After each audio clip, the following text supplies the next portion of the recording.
Сәлем достар, каналыма қош келдіңіздер. Бүгін сіздермен осындай керемет әрі дәмді болып шығатын абрикос, яғни сары өрік пен шиеден компот дайындаймыз. Сары өрік те шие де өзіміздің бақшадан жиналған. Сары өріктің салмағы 7 келі, ал шиенің салмағы 4 келі болды. Енді неше банка шығатын қазір көреміз. Мінекей банкалардың бәрін алдын ала жуып, тазалап, стерилдеп дайындап алдым. Және де отқа суымызды қойып қойдым. Жемістерді шамамен таразыға салып, өлшеп көрдім.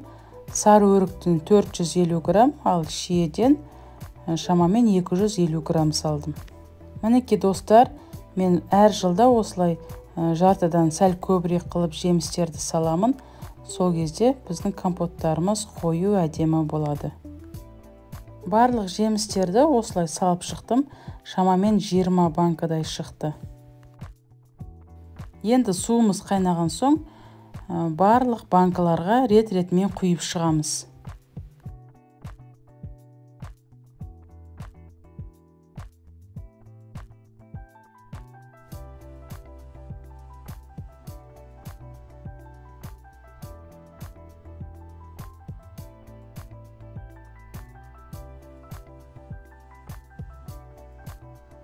Мінекей барлығына құйып шықтық. Енді осылайша біздің банкаларымыз жарты сағат тұрады.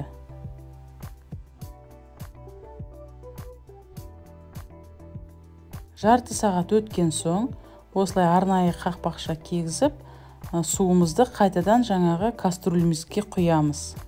Жарты сағат өткен соң біздің жемістердің шырыны бөлініп, осылай банкадағы судың түсі өзгереді.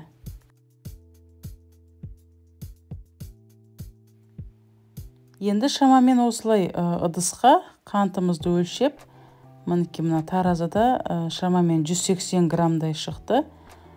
Осы қанттың барлығын есептеп, жаңағы суымызға араластырып қосамыз.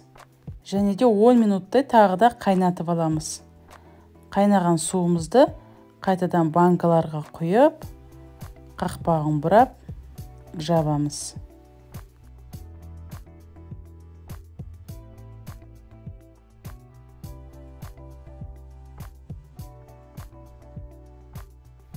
Мінекей барлығын осылай рет-ретімен бұрап шықтым.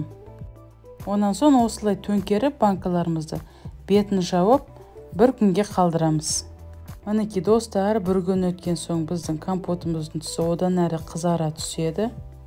Дәмі де өте дәмді, қою болып шығады. Егерде қатты тәттірек болса, сіздер қыста қайнаған су қосып көбейтсеңіздер болады. Біздің 7 келі сары өрік және 4 келі шиемізден осындай 20 банка компот шықты. Астарыңыз дәмді болсын.